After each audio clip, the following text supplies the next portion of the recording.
Hi and welcome to Movie Suck. This is my review for Falcon and the Winter Soldier Season 1. We were pretty much all looking forward to this show. It seemed like a no-brainer that this would work and could be a really popular spin-off. But this is a Marvel production, and if there's one thing that Marvel has become a master of in recent times, it is taking their intellectual property and twisting it into a grotesque parody of what it once was and what it represented. It was subtle at first, and for a while I really thought this would be some sort of fun superhero series about the Falcon, a fairly uninteresting superhero on his own, and the Winter Soldier, aka Bucky Barnes, who, let's face it, was just bloody awesome in the movie of the same name. And he is still an interesting and worthwhile character, played by the usually very watchable Sebastian Stan. Okay, he's a bit whiny here, but if you had not long gotten your memory back and found you'd done a lot of really bad things, you'd probably be a bit troubled too.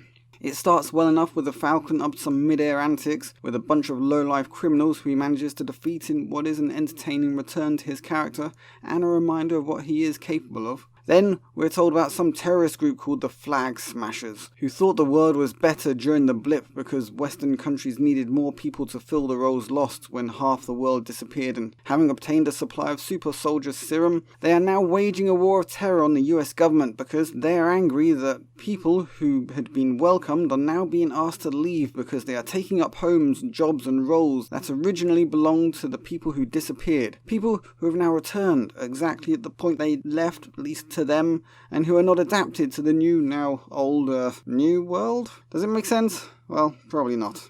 A very early sign that this series was going to be woke, and not focused on the superhero genre, was Falcon giving a speech about retiring the role of Captain America. He said, "Women and men." Women and men. Instead of the normal phrase, men and women. And if that isn't a dog whistle, then the idea that Steve Rogers' original Captain America was from a bygone age, technically yes, but still relevant, and had also been just propping up the idea of America, the literal idea of America as a thing, as an entity, was just very left of field. We need new heroes. One suited for the times we're in. Symbols are nothing without the women and men that give them meaning. I don't know if there's ever been a greater symbol, but it's more about the man who propped it up. So, we find that Falcon, who in my opinion was never the right person to take over from Steve Rogers, as that role was clearly meant for Bucky Barnes, and would have felt far more natural that way, though maybe he wasn't quite ready yet. So, the Falcon decided not to take on the mantle of Captain America and instead gives up the shield. We then find Bucky having nightmares about people he killed as the Winter Soldier and having to meet the government psychiatrist who has to berate him into having a real life as Bucky is now at a loose end. Next, we are back with the Falcon and his family who apparently have a fishing boat and yada yada yada, you get the idea. For some reason they felt the characters, particularly the Falcon, required more of a backstory than the movies gave us. And it's honestly boring and an excuse to have more race-related issues because you may not have noticed, but Falcon is black, and for some reason that makes no sense. This becomes an important part of the series' storyline. By this point, I was seriously wanting to just give up on this and do something else like, I don't know, rewatch Survivor Season 1, or maybe tip Lego all over my floor and then walk barefoot back and forth until I'd exhausted every known swear word. But, like the seasoned professional that I am, I soldiered on in the vague hope that Episode 1 was just a blip. But I was wrong. This series doesn't necessarily get worse, but it by no means manages to rise above its lackluster first episode. The problem is that this show is soulless and wants to talk down to you and convince you of its nonsense application of modern moronic politics into what should have been a fun buddy-buddy superhero-type cop show. Instead, we're treated to racial politics about how black people are so hard done by and mistreated, and how refugees are actually, and I quote, internationally displaced persons. We're not refugees, for we have nothing to seek refuge from. We're internationally displaced persons. And that terrorists aren't bad, they just believe that killing for what is to them a good and righteous goal is actually, but not that bad. Al-Qaeda and ISIS did nothing wrong, they were just misunderstood. Yeah. The stupidity of this is absolutely mind-boggling. And while I don't want to dwell too much on the race issue, I found it extremely jarring that all of a sudden, even though it has no bearing on the story and no bearing on any characters within the story, unless you allow that, oh my god, they want to have a black Captain America, which wasn't even an issue, until the program producers thought to themselves, let's make having a black Captain America a huge, impossible big deal. Originally, Steve just handed over the shield and said, here you go, dude, make me proud. And while I and just about everyone in the world thought that this was the wrong choice, nobody thought, you can't do that, he's black. No, they thought, you can't do that, he's not Bucky. So back to the utter boredom that is the storyline. We have one of the only two characters which made this show worthwhile, Baron Zemo,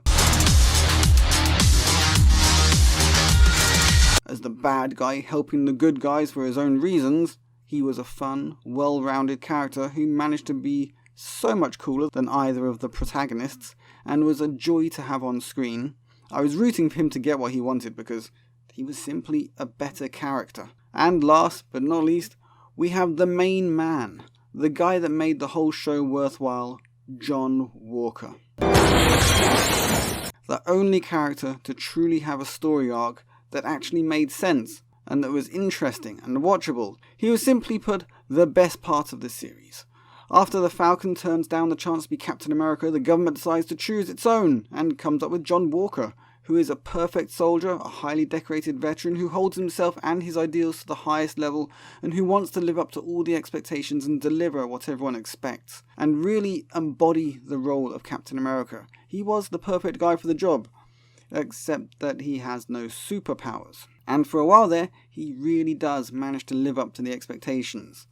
But after an encounter with the warriors of the Wakandan Dora Milaje, The Dora Milaje. The Dora Milaje. The Dora Milaje. Yeah, okay, I really should have listened to them say that a bit more. He finds that he's just not physically up to the job of defeating superpowered enemies, and so having previously obtained the vial of the super soldier serum, uses it to make himself strong enough against this new form of combatant.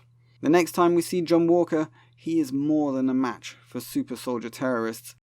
Oh shit. And able to keep up with the Winter Soldier. In short, he is now a beast.